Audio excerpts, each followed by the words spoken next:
Hello दोस्तों, D के class में आपका स्वागत है। आज हम नए टॉपिक के साथ पुनः आए हुए हैं, जो कि फंडामेंटल केमिस्ट्री से रिलेटेड था टॉपिक। इसके पहले हम लोगों ने 2 लेक्चर पढ़ चुके हैं, जिसमें हम लोगों ने पढ़ा था रेजोनेंस और एक पढ़ा था फार्मल चार्ट। आज तीसरा लेक्चर लेकर आए हैं, लेक्चर नंबर 3 लेकर आए हैं। लेक्चर नंबर 3 लेकर आए हैं। इसमें हमको पढ़ना है क्या? Dipole moment. Generally dipole moment होते क्या हैं?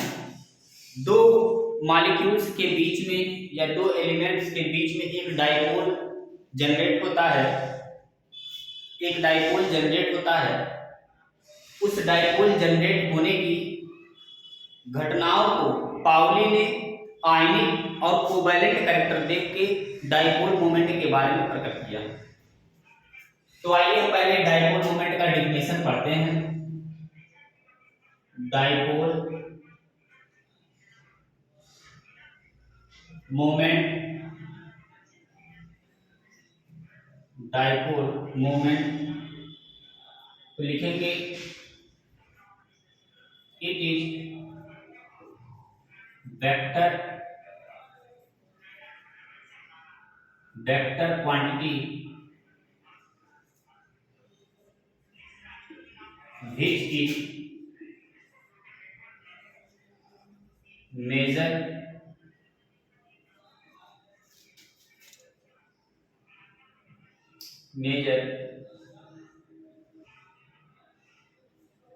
is a bond polarity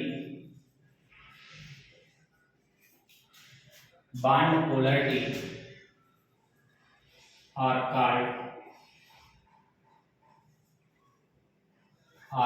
dipole moment. Dipole moment. Dipole moment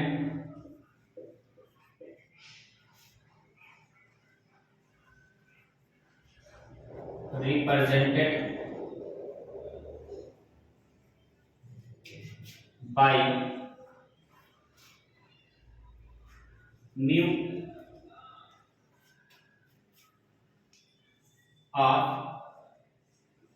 unit dy.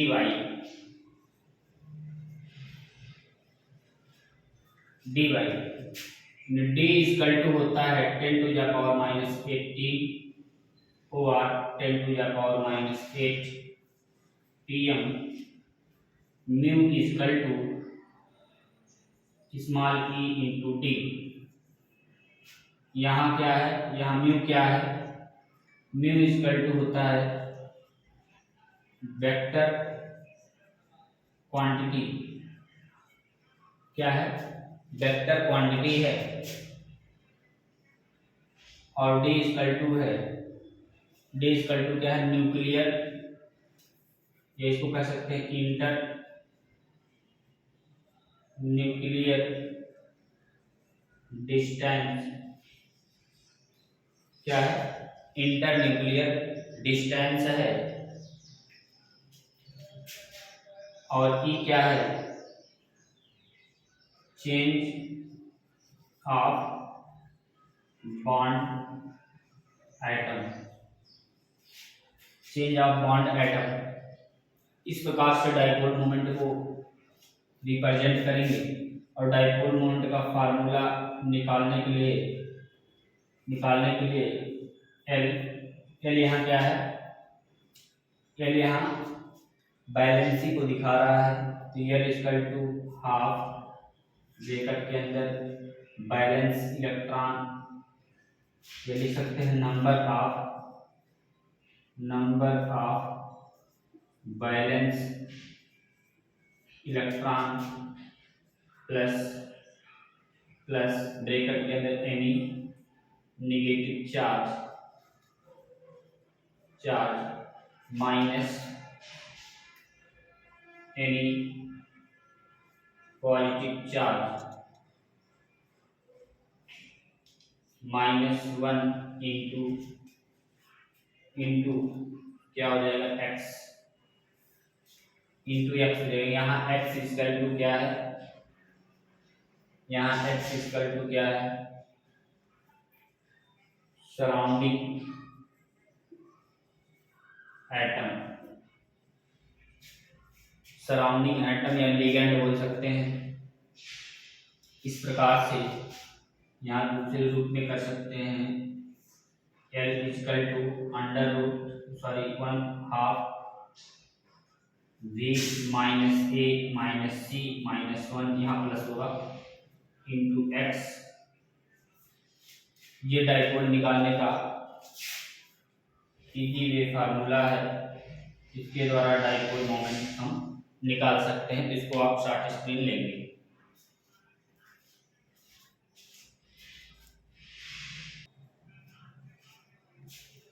तो डाइपोल मोमेंट को जनरली दो पार्टों में डिवाइड किया गया है। तो यहाँ लिख दे रहे हैं डाइपोल मोमेंट को हमने दो पार्टों में डिवाइड कर देना है। एक तो होता है पोलर और दूसरा होता है नॉन पोलर। नॉन पोलर तब होगा जब म्यू इक्वल टू 0 होगा। क्या होगा? म्यू इक्वल टू 0 होगा। और पोलर तब होगा जब म्यू इक्वल टू नॉट 0 होगा। इन दो कैरेक्टर को देखा जाएगा। अब पोलर में एग्जांपल की बात की जाए अगर, तो यहाँ ले सकते हैं HCl, देन ले सकते हैं H2O, देन ले सकते हैं NF3, देन ले सकते हैं NaH3। इसी प्रकार इस कंपाउंड में आ जाएंगे सेम मॉलिक्यूल्स में, जैसे Cl हो, या दूसरा ले सकते हैं Cl मेटा पोजीशन पर Cl लगा हो। तीसरा ले सकते हैं पैरा पोजीशन, एक एक्सेप्शनल केस है, OH लगा है और यहाँ पर भी OH लगा है। इस केस में भी डाइपोल मोमेंट क्या होगा? नॉट 0 होगा।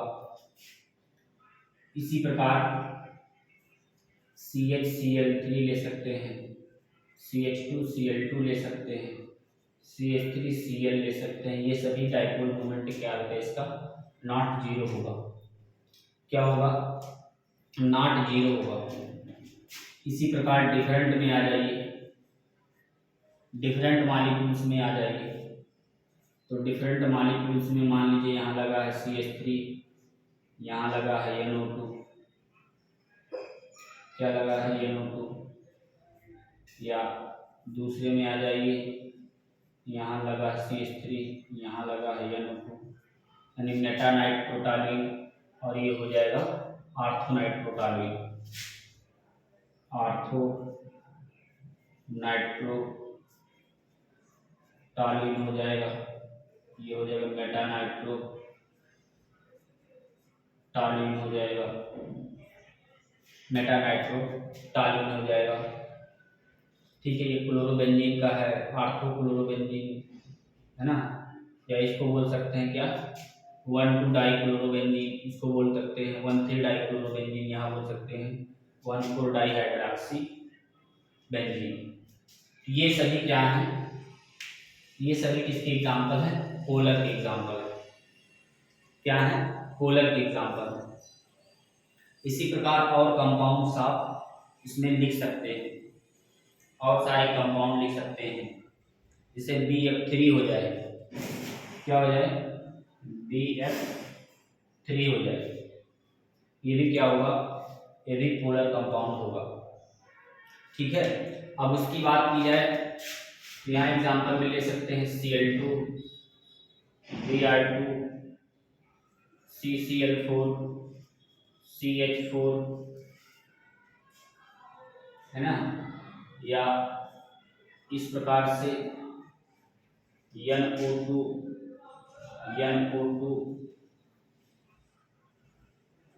और दूसरे कंपाउंड में ये भी ले सकते हैं CN, तीसरे कंपाउंड में Cl, पैरा पोजीशन पर Cl हो जाएगा। यानी यहाँ बोल सकते हैं 1,4 डाइसाइनो बेंजीन, यहाँ 1,4 डाइक्लोरोबेंजीन, यहाँ 1,4 डाइनाइट्रो बेंजीन, CCl4CH4Br2Cl2। ये सभी प्रकार के कंपाउंड किसमें आ जाएंगे? नॉन पोलर में आ जाएंगे, नॉन पोलर में आ जाएंगे। इसी प्रकार XeF2, XeF4 और इसके बाद आ जाएगा IF7 नेगेटिव,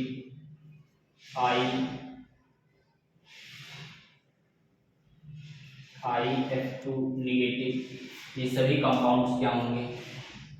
नॉन पोलर की श्रेणी में आएंगे। क्या होंगे?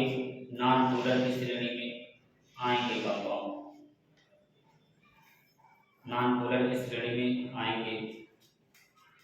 और तमाम कंपाउंड लिख सकते हैं BeF2,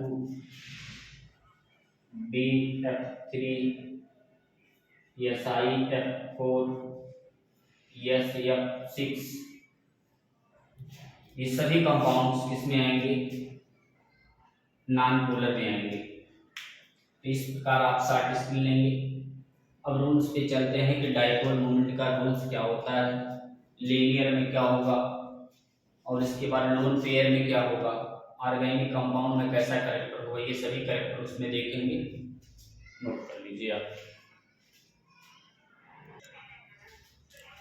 इसी प्रकार यहाँ रूल्स लिखेंगे, compound having lone pair, compound having lone pair में देखेंगे कौन कौन से कंपाउंड एग्जांपल में ले सकते हैं। BeF3, BeF2, SiF4, SiF6, XeF2, है ना। ऐसे कंपाउंड आप ले सकते हैं या लिख सकते हैं यहाँ IF7 नेगेटिव। ये सभी कंपाउंड किस में आएंगे? एक्सेट्रा लोन पेयर की श्रेणी में आएंगे। तो मान लीजिए किसी भी कंपाउंड का अगर आप क्या करते हैं, डाइपोल मोमेंट ज्ञान करते हैं, तो किस प्रकार इसका डाइपोल मोमेंट कैसा होगा, पोलर होगा कि नॉन पोलर होगा। इसके पहले आपने फार्मूला पढ़ा था, lone pair equal to half under root. मान लीजिए SiF6 का बना रहे हैं हम, इसका बना रहे हैं SiF6 का। तो सल्फर के आउटर सेल में कितने इलेक्ट्रॉन होते हैं? 6 इलेक्ट्रॉन होते हैं। तो यहाँ हो जाएगा 6 माइनस, अब कह रहा है एनायन कैरेक्टर 0 है, कैटायन कैरेक्टर 0 है, यहाँ पॉजिटिव होगा। और कह रहा है कितने सराउंडिंग में एटम है, तो सराउंडिंग में एटम कितने हैं? 6। भाई यस का स्ट्रक्चर अगर आप ड्रा करते हैं तो इस प्रकार ड्रा करेंगे, यप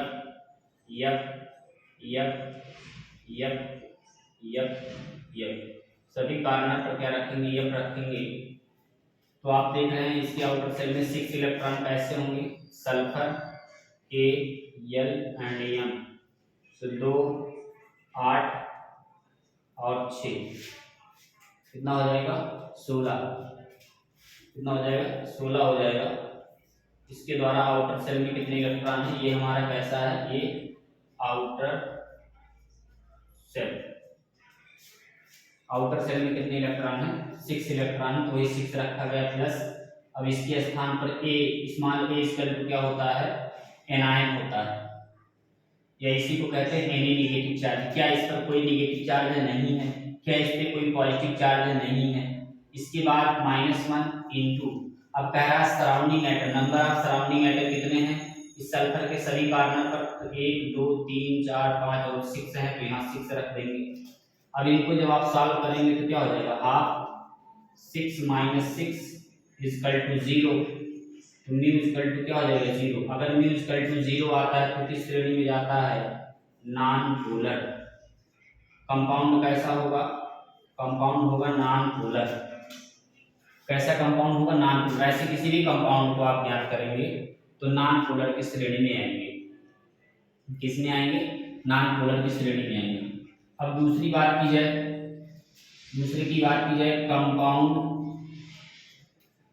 कंपाउंड हैविंग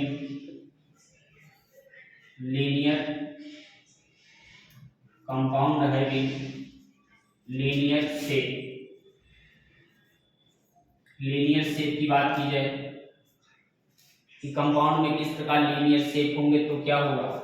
अगर sp हाइब्रिड आता है, sp हाइब्रिडाइजेशन आता है तो इसमें लोन पेयर की संख्या कितनी होगी? 0। यानी लोन पेयर कैसा होगा? 0 होगा। अगर sp3d आता है हाइब्रिड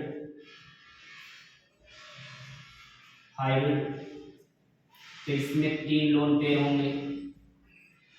कितने होंगे? 3 लोन पेयर होंगे। अगर sp3d2 आता है हाइब्रिड तो इसमें लोन पेयर की संख्या 4 होगी।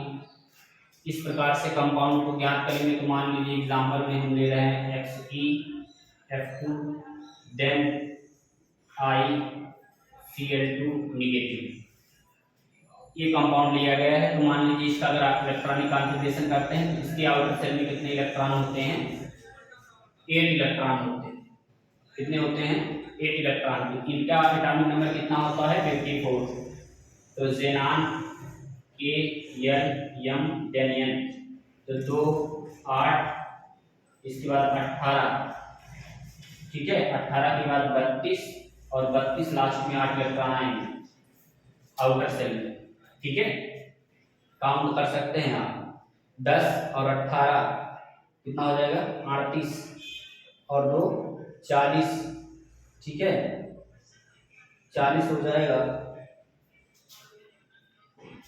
एक मिनट, ये होगा 18,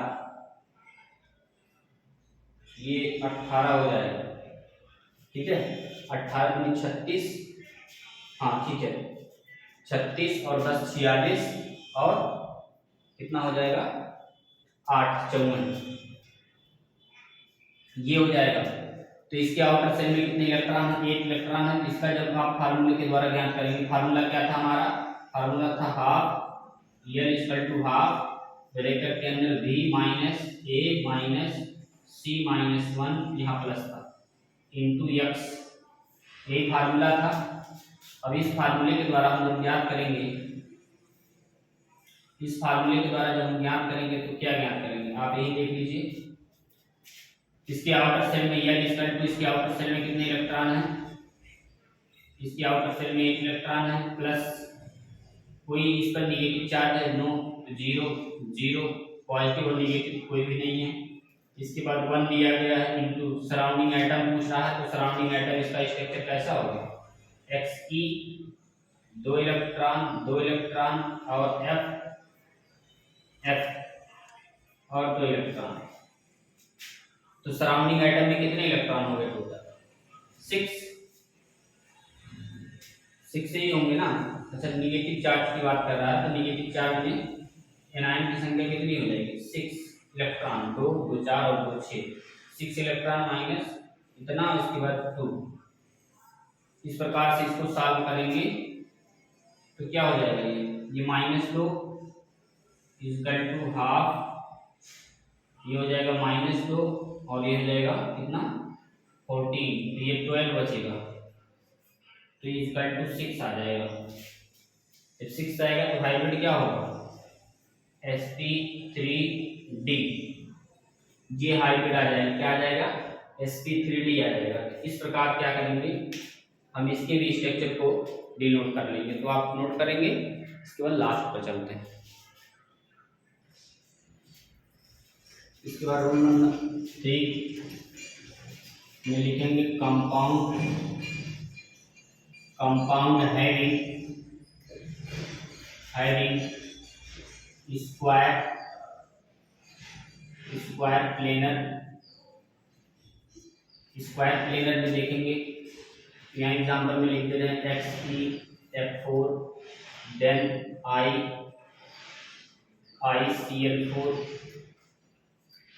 ICl4 1 नेगेटिव। अब बात की जाए कि अगर sp3d2 हाइब्रिड आता है तो इस कंडीशन में स्क्वायर प्लेनर कंपाउंड कैसा होगा, या DsP2 आता है इस कंडीशन में स्क्वायर प्लेनर कैसा होगा, या यही कह सकते हैं Z बराबर 6 लिगेंड के लिए और Z बराबर 2 लिगेंड के लिए। तो 2 लिगेंड के लिए DsP2 भी आप कह सकते हैं। तो इस प्रकार इसका भी डाइपोल मोमेंट निकालेंगे, L equal to half under root V minus A plus minus C minus 1 into X. अब इसका डाइपोल निकालेंगे तो X और सभी कार्बन पर यप ये कर देंगे और 2 इलेक्ट्रॉन यहाँ रख।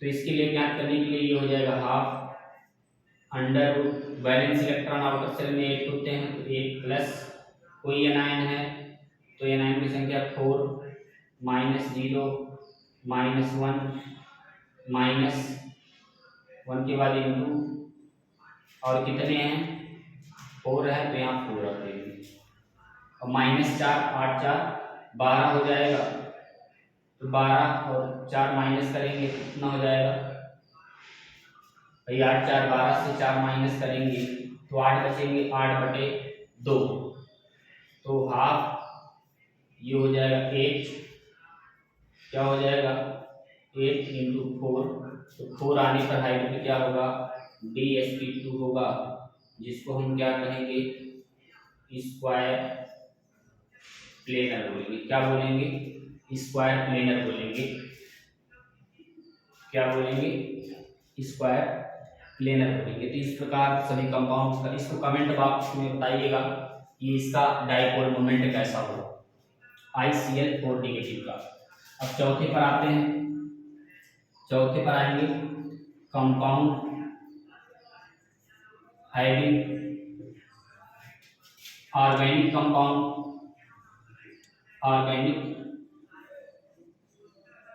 कंपाउंड में डाइपोल मोमेंट किस प्रकार हम ढूंढेंगे। तो ऑर्गेनिक कंपाउंड में 2 प्रकार से होगा। ये दिया गया है CHCl डबल बॉन्ड CHCl, ठीक है। इसमें 2 कंडीशन ढूंढने हैं। एक तो ढूंढना है सिस फॉर्म और दूसरा ढूंढना है ट्रांसफॉर्म। तो सिस फॉर्म में C ये रहा H ये रहा Cl ये रहा H ये रहा Cl, दोनों सेम साइड होंगे तो क्या होंगे दोनों सेम साइड इसको बीच से कट करेंगे तो दोनों सेम साइड आ रहे हैं 1 1 और 2 2, इसे बोलेंगे सिस। अगर सिस आता है तो इसका डाइपोल मोमेंट कितना होगा नॉट 0 होगा जो कि किस श्रेणी में आएगा पोलर मॉलिक्यूल में आएगा। और अगर यही कंडीशन क्या हो ट्रांस हो जाए Cl टॉप पर चला जाए H नीचे आ जाए H और ये रहा Cl, मतलब एक को हम क्या करते हैं पकड़ लेते हैं और इसको क्या करते हैं रोटेट कर देते हैं। पहले ये नीचे था ये वाला हिस्सा, अब इसको हमने क्या किया रोटेट कर दिया है एक कार्बन को, तो ये नीचे चला आया और Cl ऊपर चला गया तो ये बन जाएगा ट्रांस, और ट्रांस होगा तो μ 0 जिसको क्या कहेंगे नॉन पोलर बोलेंगे। क्या बोलेंगे नॉन पोलर बोलेंगे। इस प्रकार से सब ट्रांस में पोलरिटी आप आसानी से देख सकते हैं। इसको शॉर्ट स्क्रीन लेंगे। इसके बाद आते हैं stability of dipole moment. Dipole moment की किस प्रकार स्टेबिलिटी देखी जाएगी उसको नोट करेंगे आप। तो यहाँ डालेंगे स्टेबिलिटी ऑफ या stability order of dipole moment. तो stability order of dipole moment में देखेंगे,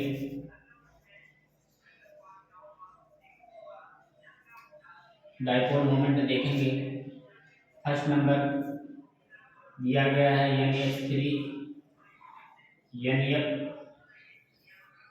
NF3।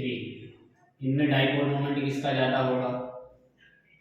इनमें डाइपोल मोमेंट NH3 का ज़्यादा होगा देन NF3। यहाँ लिख सकते हैं मैक्सिमम डाइपोल मोमेंट। क्या होगा? Maximum dipole moment. दूसरे में देखेंगे NH3 less than H2O। Increasing order of maximum dipole moment, maximum dipole moment. तीसरे में देखेंगे CH3Cl more than CH3F more than CH3Br more than CH3I। इसमें decreasing order of maximum dipole moment, decreasing order of maximum dipole. सबसे ज़्यादा dipole CH3Cl का होगा। इसी प्रकार चौथे ऑप्शन में आ जाएंगे तो लिख सकते हैं हम HF is more than HCl is more than HBr is more than HI। Decreasing order of maximum dipole moment, इसमें भी होगा मैक्सिमम डाइपोल। इसी प्रकार पांचवें नंबर पर आ जाएंगे बेंजीन रिंग पर अगर Cl यहाँ लगा हो तो इसका डाइपोल मोमेंट सबसे ज्यादा होगा। देन मेटा पोजीशन, इसके बाद मेटा पोजीशन के बाद Cl देन पैरा पोजीशन। क्योंकि इनमें इसका डाइपोल मोमेंट यानी आर्थो का डाइपोल मोमेंट 2 होता है 2.0 d। इसका होता है डाइपोल मोमेंट 1.5 d।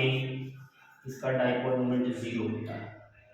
ये हो जाएगा decreasing order of dipole, maximum dipole. क्या हो जाएगा? Decreasing order of maximum dipole. ऐसे ही ये सेम क्या है? सेम विड्राइंग ग्रुप है। इसी प्रकार अगर आप जो है डिफरेंट विड्राइंग ग्रुप में अगर रिएक्शन करते हैं तो डिफरेंट विड्राइंग ग्रुप में डाइपोल मोमेंट किस प्रकार देखेंगे आप। तो डिफरेंट ये हमारा 6 नंबर में डिफरेंट डाइपोल में देखेंगे CH3 और ये रहा NO2। इसी प्रकार दूसरा है CH3NO2 और तीसरा है CH3NO2। ठीक है, इसमें डाइपोल मोमेंट होगा 3.75 d। इसमें डाइपोल मोमेंट होगा 4.16 d और इसमें डाइपोल मोमेंट होगा 4.35 d। ये क्या हो जाएगा? ये हो जाएगा आर्थो नाइट्रो टालुइन हो जाएगा और इसका हो जाएगा मेटा नाइट्रो टालुइन। इसका हो जाएगा पैरा नाइट्रो टालुइन। तो सबसे ज्यादा डाइपोल मोमेंट पैरा का होगा, फिर मेटा का होगा, फिर जो है आर्थो होगा। अगर पूछेगा लीस्ट डाइपोल मोमेंट तो लीस्ट डाइपोल मोमेंट में क्या करेंगे आप? आर्थो नाइट्रो टालुइन ले लेंगे क्या ले लेंगे, ऑर्थो नाइट्रोटॉलुइन, देन मेटा नाइट्रोटॉलुइन ले लेंगे, देन पैरा नाइट्रोटॉलुइन ले लेंगे। ये क्या है, ये लीस्ट डाइपोल सबसे कम डाइपोल किसका होगा, ऑर्थो का होगा। तो इस प्रकार डाइपोल मूवमेंट को आप आसानी से डिवाइड कर सकते हैं, देख सकते हैं डाइपोल मूवमेंट किस प्रकार किसका होगा। अगर ट्रांस की बात की जाए, ठीक है, तो ट्रांस में चाहे वो डिफरेंट हो, डिफरेंट में अगर ट्रांस की बात की जाए तो उसका जो डाइपोल होगा वो क्या होगा, mean equal to net charge कुछ ना कुछ आएगा, इसी केस को क्या बोलेंगे, पोलर। ये सभी मॉलिक्यूल्स पोलर हैं, क्या है, सभी मॉलिक्यूल्स पोलर हैं, इसीलिए इसका डाइपोल मोमेंट नॉट जीरो होता है। तो आप कमेंट बॉक्स में डाइपोल मोमेंट इसका बताएंगे, यस एक्स ई एफ 4 का और एक्स ई आई Cl2 निगेटिव का, इसका तो हमने बताया, आई Cl4 का और देन एस आई एफ 4 का। इन तीनों का डाइपोल मोमेंट आप कमेंट बॉक्स में बताएंगे कि क्या होगा, और हमने इंतजार रहेगा आपके जवाब का। अगर वीडियो अच्छा लगा है तो लाइक करें, सब्सक्राइब करें, बेल आइकन को दबाएं। बहुत बहुत धन्यवाद। नेक्स्ट वीडियो में पुनः मिलेंगे आपसे नए टॉपिक के साथ।